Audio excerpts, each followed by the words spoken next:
Por isso eu te agradeço por me libertar e salvar. O homem não está falando de emprego, de vida, de social, de se tem alimento, se não tem, não é disso que ele está falando. Todas essas coisas fazem parte, mas o que ele está falando é de salvação nesse hino. Por tudo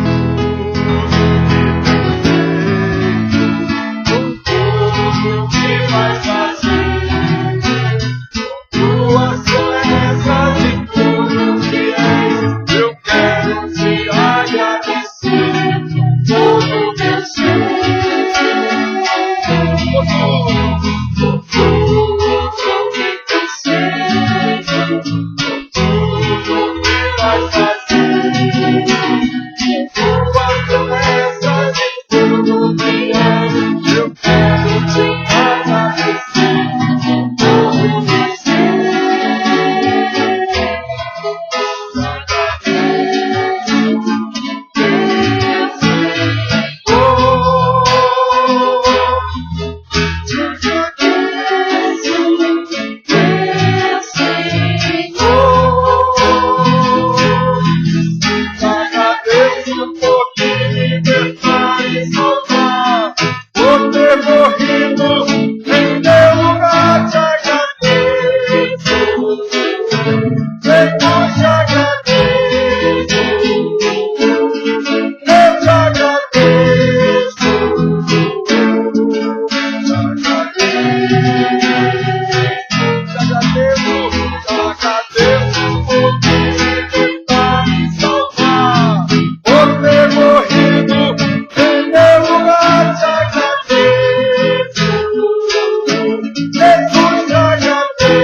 está falando é da nossa salvação.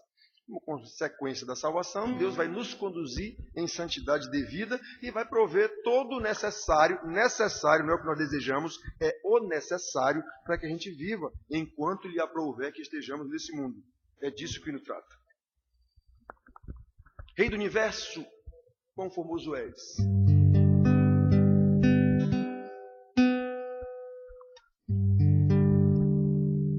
Quão formoso és, Rei do universo.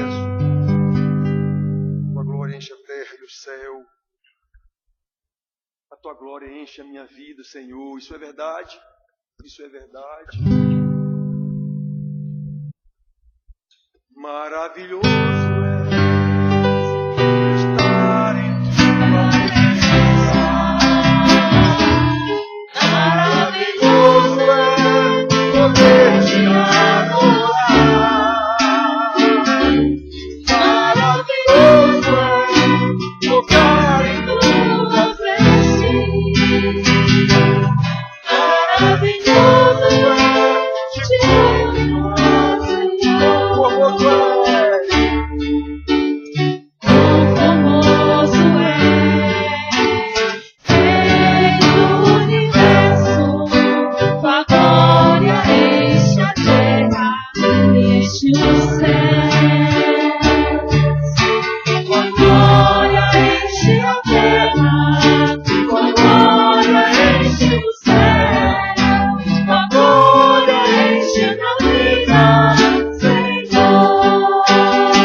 és estar em tua presença.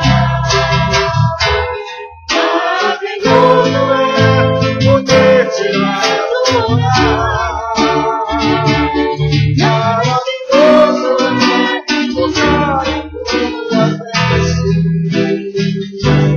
Maravilhoso é te confirmar.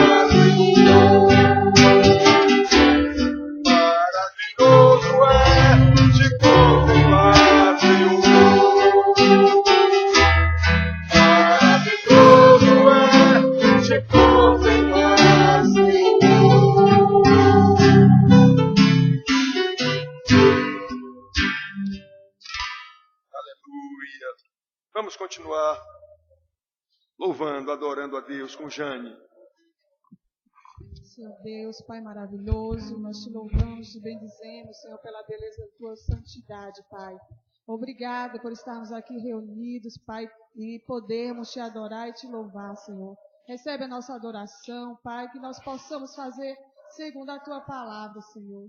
Nos ajuda, Senhor, que esta noite nós venhamos escutar a tua palavra e colocarmos o nosso coração para que nós possamos colocar em prática. Pai, nos ajuda com teu Espírito Santo, Senhor, a cada um de nós que está aqui neste lugar. Pai, te louvamos e te agradecemos no nome do teu Filho amado, Jesus Cristo. Amém. Amém. Amém. Podem sentar, queridos.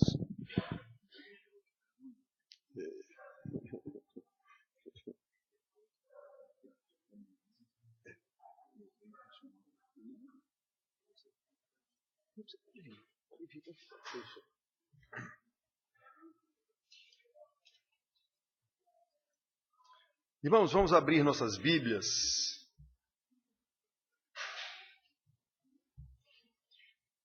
no Evangelho de Mateus, o primeiro Evangelho, como está colocado no cânon, na ordem da Bíblia. Nós vamos ler do capítulo 26, os versículos 31 ao 35. Os pequeninos vão lá para a sua sala.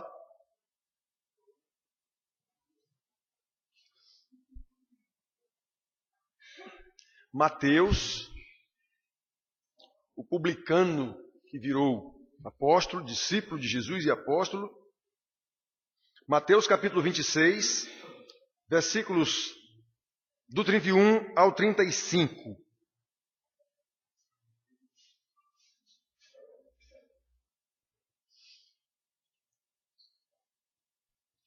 Acompanhe a leitura, por favor, irmãos. Então Jesus lhes disse: esta noite todos vós vos escandalizareis comigo, porque está escrito: ferirei o pastor e as ovelhas do rebanho ficarão dispersas. Mas, depois da minha ressurreição, irei adiante de vós para a Galileia. Disse-lhe Pedro: ainda que venhas a ser um tropeço para todos, nunca o serás para mim. Replicou-lhe Jesus: em verdade te digo que nesta mesma noite, antes que o galo cante, tu me negarás 3 vezes. Disse-lhe Pedro: ainda que me seja necessário morrer contigo, de nenhum modo te negarei. E todos os discípulos disseram o mesmo. Que Deus nos abençoe para entender a sua doutrina, a sua palavra, e nos abençoe muito mais ainda para que possamos colocá-la em prática. Nós vamos falar hoje, irmãos, como está a mensagem do boletim, na nossa vergonha como pecadores, que é coberta pela graça maravilhosa de Cristo, ou, na mensagem, a nossa insuficiência e a suficiência de Cristo. Essa é a nossa sorte, como nós podemos dizer assim. Somos insuficientes, mas Cristo é suficiente. Temos vergonha do nosso pecado que causou a morte de Cristo, mas Ele tem a graça para nos libertar do pecado, da vergonha, e nos dar a vitória que Ele mesmo vitoriou na cruz. Então, irmãos, olha só. Todos nós sabemos dessa história. Cristo ofereceu-se ao Pai em sacrifício por nós, ocasião em que podemos ver no mesmo ato jurídico da crucificação, falamos disso hoje de manhã, a ira do Pai condenando o próprio Filho à morte por causa dos pecados, e a graça do Filho que se deu em sacrifício para que fôssemos salvos da maldição do pecado, do inferno. Porém, há uma outra coisa que nós observamos naquela ocasião. A vergonha. Os discípulos negaram o Senhor. Os discípulos fugiram. A traição daqueles que prometeram lealdade ao Senhor e todos disseram a mesma coisa. Ainda que tenhamos que morrer contigo, não te deixaremos. Que vergonha! Todos o deixaram.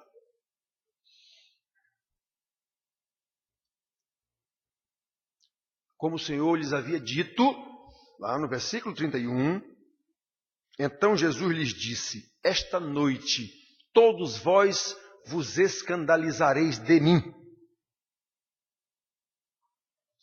Todos vós vos escandalizareis de mim.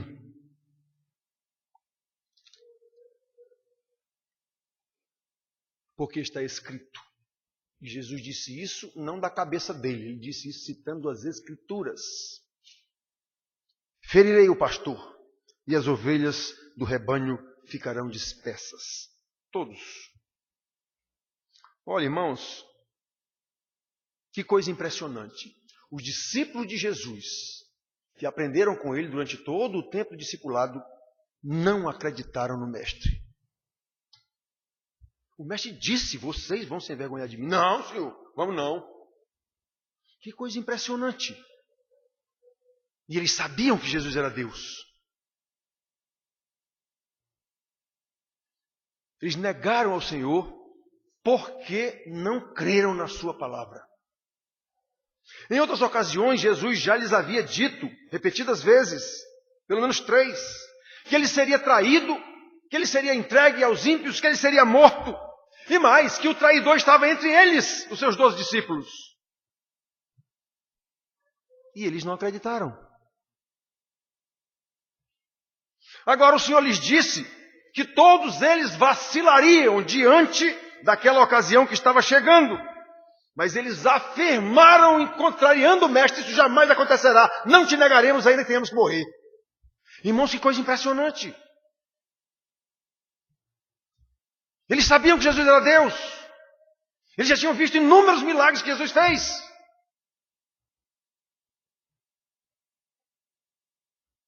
Ao invés de crer e receber a palavra do Senhor Jesus como uma exortação, como um encorajamento a que não falhassem, ao invés de suplicar a graça de Deus: Senhor, nos ajuda para que não falhemos,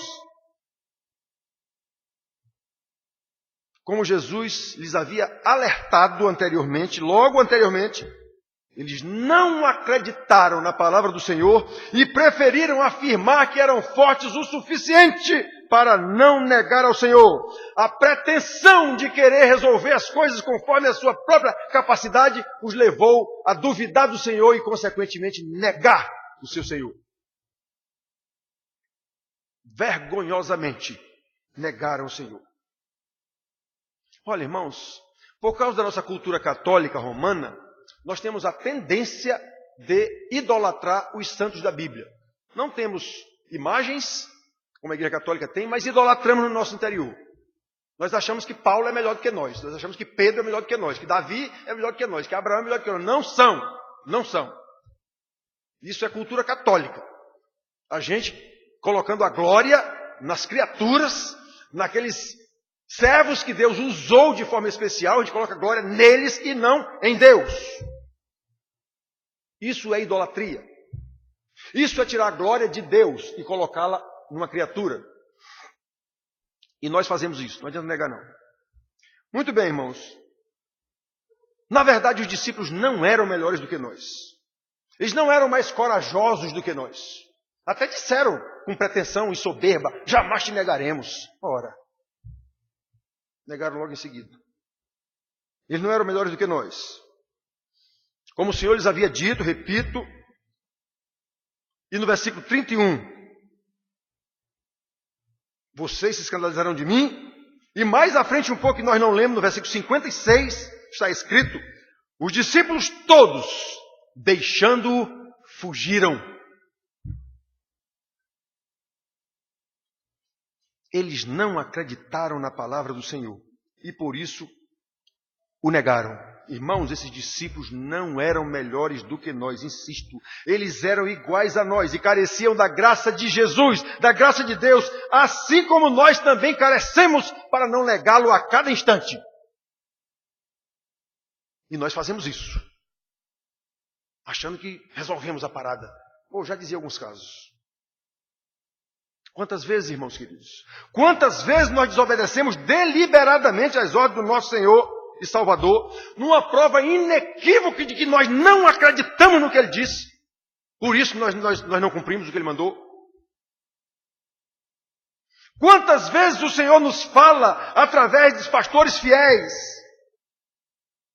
seja nas pregações, seja no discipulado, seja nos aconselhamentos em que o pastor mostra a Escritura. Mas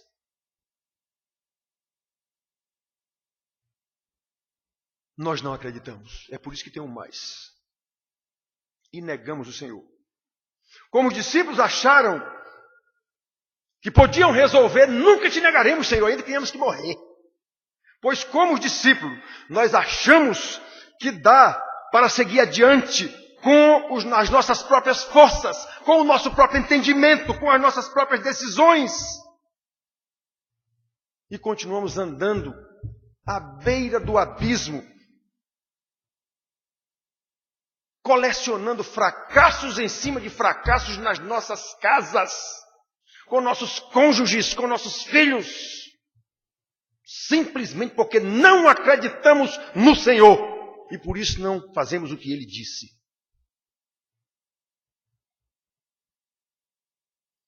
Como os discípulos, as exortações que recebemos nas pregações, no discipulado, no aconselhamento, como os discípulos, nós desconsideramos essas exortações, encorajamento do Senhor Jesus, pela sua palavra, pela boca do seu servo. E mais, eu vou dar um jeito, pastor. Irmãos, os discípulos eram como nós, repito. E nós como eles. Por isso, como eles, também precisamos aprender que não somos suficientes para viver uma vida de santidade. Não somos, irmãos. Se não dependermos da graça do Senhor, vamos cair na maldição do pecado. Como eles, nós também precisamos aprender que não somos suficientes para testemunhar do nosso Senhor. Qual é o nosso testemunho? O que é que as pessoas de fora veem em nós? Eles veem Jesus em nós. Eles podem dizer, esse homem é um homem de Deus. Essa mulher é uma mulher de Deus. Você é uma santa. Será que as pessoas podem dizer isso de nós? Como eles, nós precisamos da graça de Jesus. Se não tivermos a graça do nosso Senhor, o que nos restará é a vergonha da traição. Ainda diz que é crente. Embora afirmemos lealdade ao Senhor, como os discípulos fizeram, e o próprio Senhor também disse, por que me chamais Senhor, Senhor, se não obedeceis o que vos mando? O próprio apóstolo Paulo reconheceu sua fraqueza e disse, o que eu quero eu não faço, o que eu não quero eu faço, desgraçado do homem que sou, desventurado do homem que sou. E em determinado momento ele falou, quem é suficiente para estas coisas? 2 Coríntios 2,16, essa pergunta retórica, ela tem uma resposta obrigatória, ninguém. Quem é suficiente para essas coisas? Ninguém. Nós sabemos que Paulo estava falando da pregação do Evangelho. E é sobre isso mesmo que nós estamos falando aqui agora. Como eu tenho dito, sempre, de acordo com a Escritura, a pregação a cargo da igreja começa e termina com a sua vida de santidade.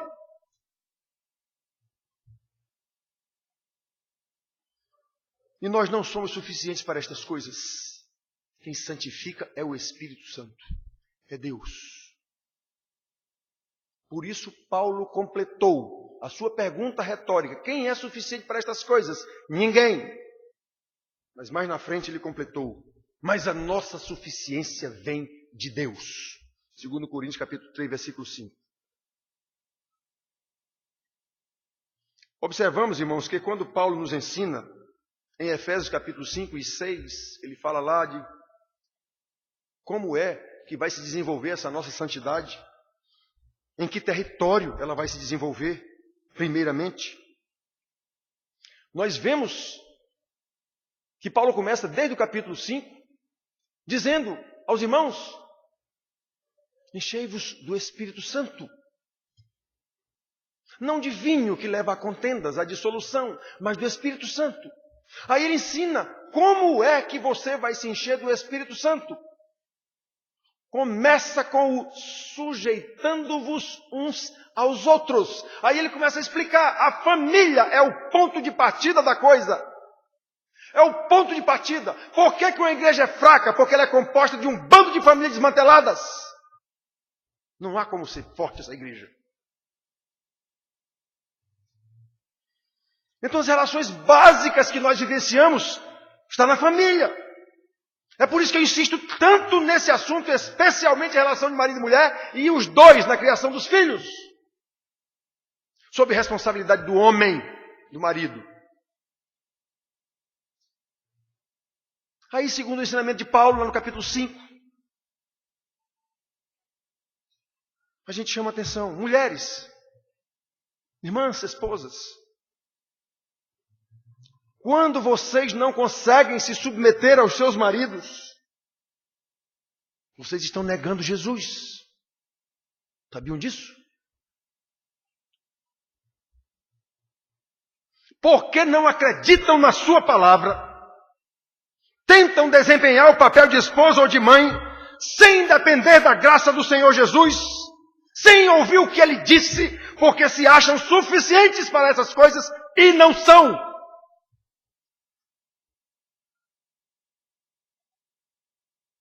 Maridos, homens, quando vocês não conseguem amar suas esposas independentemente de qualquer coisa, vocês estão negando Jesus.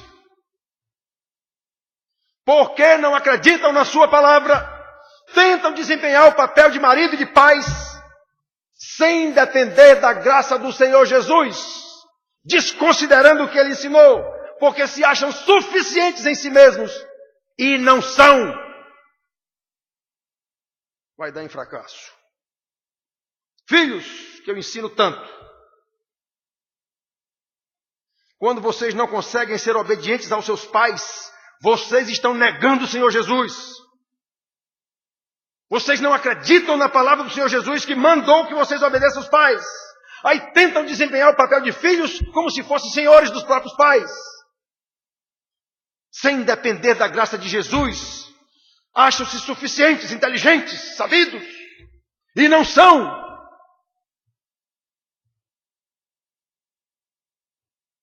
Pais, o casal, marido e mulher. Estou seguindo a ordem de Paulo, no capítulo 5 de Efésios.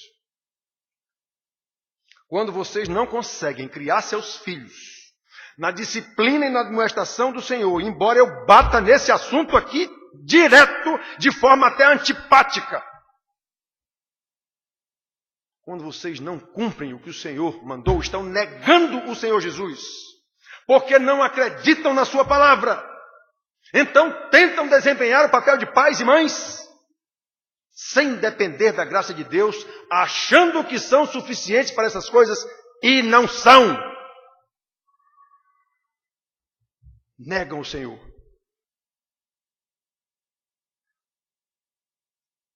Os discípulos se declararam autossuficientes. Senhor, não te negaremos nem a pau, como se diz. Ainda que tenha que morrer, não te negaremos. E o Senhor já tinha dito, vão me negar. Vocês vão se escandalizar de mim daqui a pouco. Não, Senhor, ainda que tenha que morrer, estaremos contigo. Está aqui, todos disseram a mesma coisa.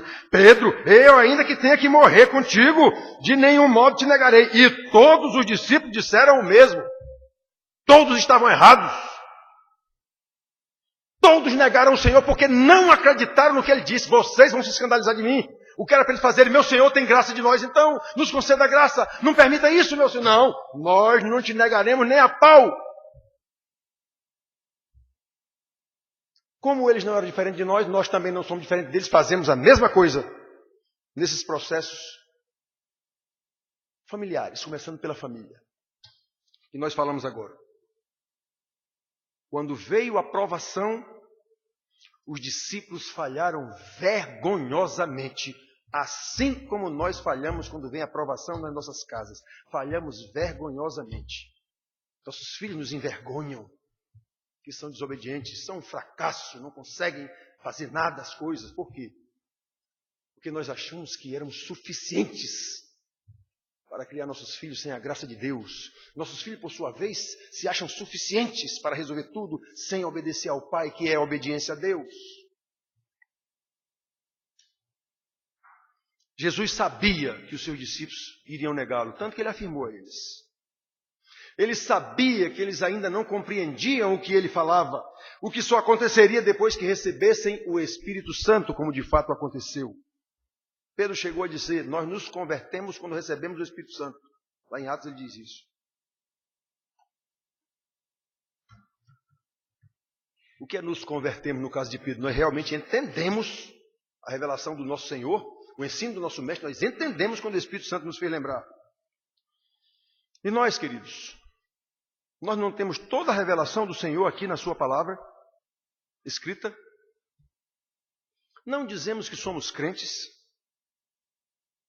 Ora, se somos crentes, temos a unção do Espírito Santo que nos salvou, que nos convenceu do pecado, da justiça e do juízo, e que agora habita em nós e nos conduz em santidade de vida, conforme o Senhor Jesus prometeu. Eu vos mandarei outro Consolador, e Ele estará convosco. Ele vos ensinará toda a verdade.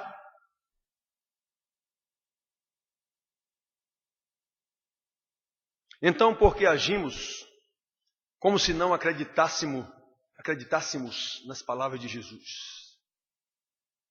Porque agimos como se fôssemos autossuficientes, como os discípulos declararam. Como se não precisássemos da graça e do seu poder. E por isso contabilizando fracassos em cima de fracassos na nossa casa, na nossa vida, nas nossas famílias. O Senhor Jesus disse que era impossível segui-lo se não fosse no seu poder. Já preguei aqui sobre aquele que disse assim, eu quero ir contigo. Você sabe o que quer dizer isso? Ele disse aos seus próprios discípulos 12, sem mim nada podeis fazer, João 15:5. E ele estava falando que eles iriam pregar o evangelho. Sem mim, não. Sem mim vocês não farão isso.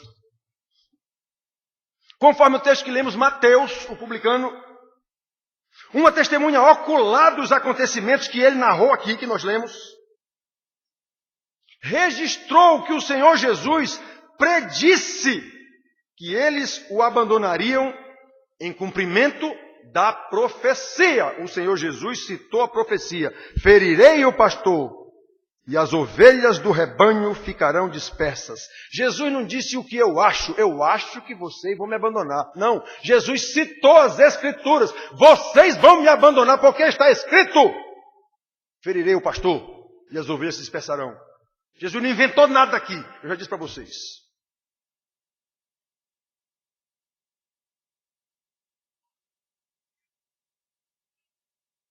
Jesus estava se referindo à profecia de Zacarias. Zacarias 13:7 está escrito isso.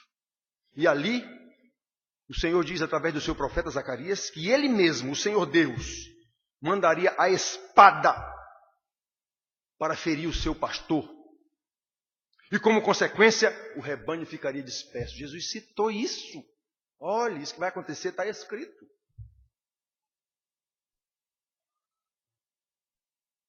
Como Jesus repetiu várias vezes, tudo o que aconteceu com ele foi para que se cumprissem as Escrituras. Por isso, assim como o profeta Zacarias complementou esse versículo que eu li só a primeira parte, porque está escrito: ferirei o pastor e as ovelhas do rebanho ficarão dispersas. Pois o profeta completou a informação de Deus, dizendo: mas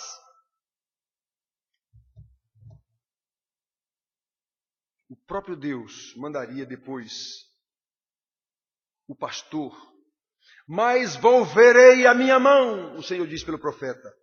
Volverei a minha mão. Quer dizer, aquilo que eu fiz, eu vou desfazer. Volverei a minha mão para os pequeninos. Esses pequeninos são os discípulos, aqueles que seguem a orientação de quem está dando a orientação. Pois assim como Zacarias complementou o seu versículo, Jesus leu aqui a primeira parte: ferirei o pastor e as ovelhas do rebanho ficarão dispersas. Ele citou só essa parte. Já vimos que o profeta completou: mas volverei a minha mão. Eu vou refazer isso. Pois Jesus também completou. Jesus também completou: o cumprimento da profecia, dizendo: mas depois da minha ressurreição, irei adiante de vós para a Galileia. Versículo 21, logo depois da profecia. Assim como Deus disse: eu ferirei o pastor, as ovelhas se dispersarão, mas volverei a minha mão e cuidarei dos pequeninos. Pois Jesus diz: do mesmo jeito, eu vou morrer, mas depois da minha ressurreição eu vou esperar vocês na Galileia.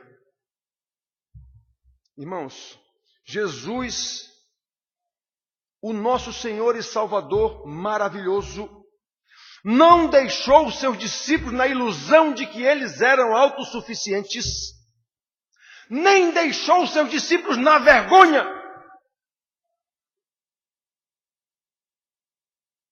Quando descobriram que realmente tinham falhado, o Senhor disse: eu vou esperar vocês na Galileia.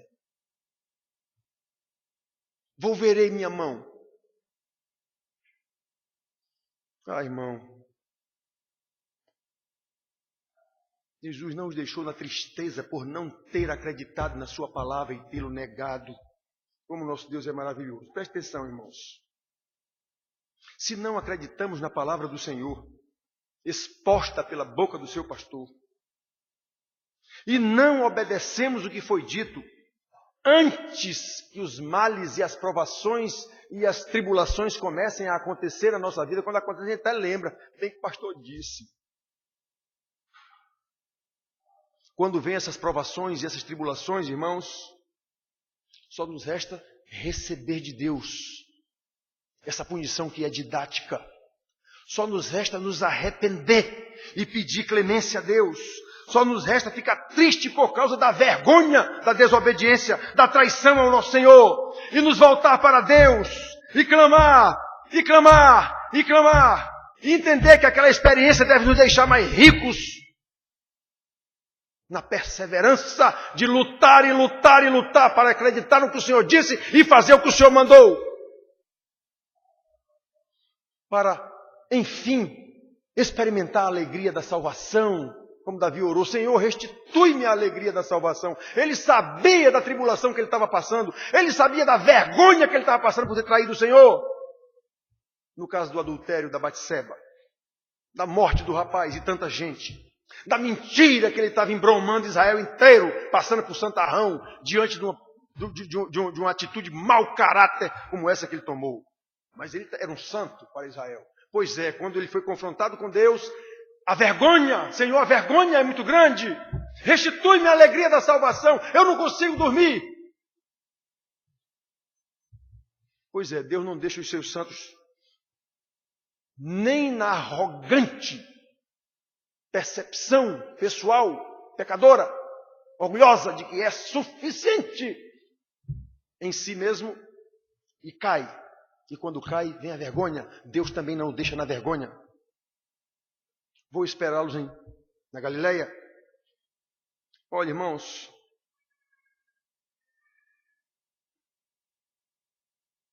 precisamos ficar tristes quando descobrimos a vergonha da desobediência. E isso deve nos levar a nos voltar para Deus e experimentar novamente a alegria da salvação por causa da sua misericórdia. Jesus mesmo procurou Pedro: Pedro, tu me amas? Que foi o que negou com palavras. Os outros o negaram quando fugiram. Pedro negou com palavras, pois Jesus o tirou da vergonha, fazendo com que ele repetisse com palavras: eu te amo, meu Senhor. Então, apacenta as minhas ovelhas. E se apacenta as minhas ovelhas, conduz o meu rebanho, os meus santos, com o ensino correto da palavra de Deus. É isso que quer dizer apacenta as minhas ovelhas. E isso, irmãos, é graça. É graça do nosso Senhor para cobrir a nossa vergonha por ter desconsiderado a palavra do Senhor e, consequentemente, desobedecido às suas ordens. Afinal, irmãos, Deus faz isso porque foi Ele mesmo quem nos revelou o quanto nós somos fracos. Foi Ele mesmo que nos revelou que não somos suficientes para ser crentes fiéis. Foi Ele mesmo que nos revelou que não somos suficientes para testemunhar a maravilhosa salvação que Ele nos concedeu. E foi Ele mesmo que nos revelou que quando isso acontece, nós precisamos ser confrontados com a verdade e dizer: meu Senhor, que vergonha! Me perdoe, meu Senhor. Me restaure. E Ele faz isso pela sua graça, que cobre a nossa vergonha. Lembra de Adão? Quando pecou, descobriu que tinha pecado e ficou com vergonha? Arranjou logo folha para se cobrir? Deus providenciou a cobertura correta, sacrificou um animal para que eles fizessem roupas. Que maravilha, irmãos. Pela sua graça, Ele nos revelou todas essas coisas. E Ele diz que assim como Ele nos salva, Ele também nos revela que nós não temos suficiência para ser salvos, assim como não temos suficiência para nos conduzir em santidade de vida. É Ele mesmo quem nos conduz em santidade de vida, numa constante pregação do Evangelho para os não salvos, para arrependimento, para os salvos, para a santificação. É assim. Oh, meus irmãos, se somos crentes, precisamos entender isso. Aqui é a palavra de Deus. Se somos crentes, precisamos acreditar no que Deus disse. Se somos crentes, precisamos saber que Deus vai cumprir o que Ele disse. A Bíblia está cheia de exemplos de como Deus cumpriu tudo o que Ele disse, tanto bênção quanto maldição.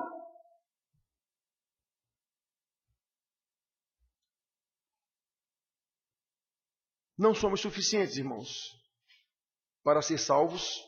Não somos suficientes para andar em santidade de vida.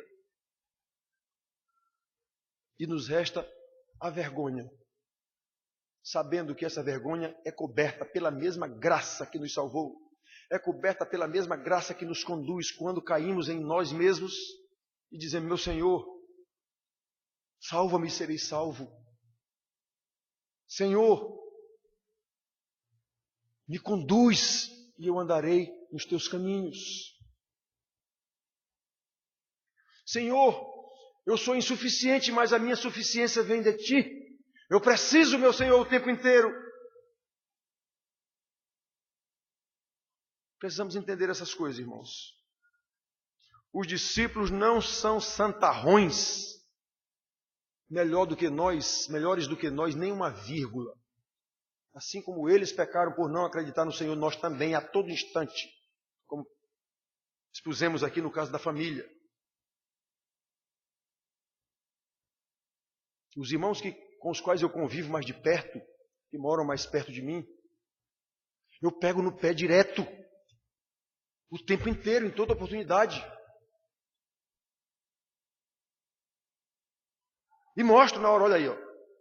Tá vendo isso aí? Tá errado. Eu mostro na hora: tá vendo isso aí? Tá errado. Eu não disse que seu filho é escravo de demônio, tá aí a prova. Eu digo. Precisamos acreditar na palavra do Senhor, irmãos. Senão nós o negaremos a cada instante. Precisamos acreditar na sua revelação, na sua suficiência, na sua graça. Precisamos fazer como Daniel na sua oração: Senhor, a Ti pertence a justiça e a nós o corar de vergonha.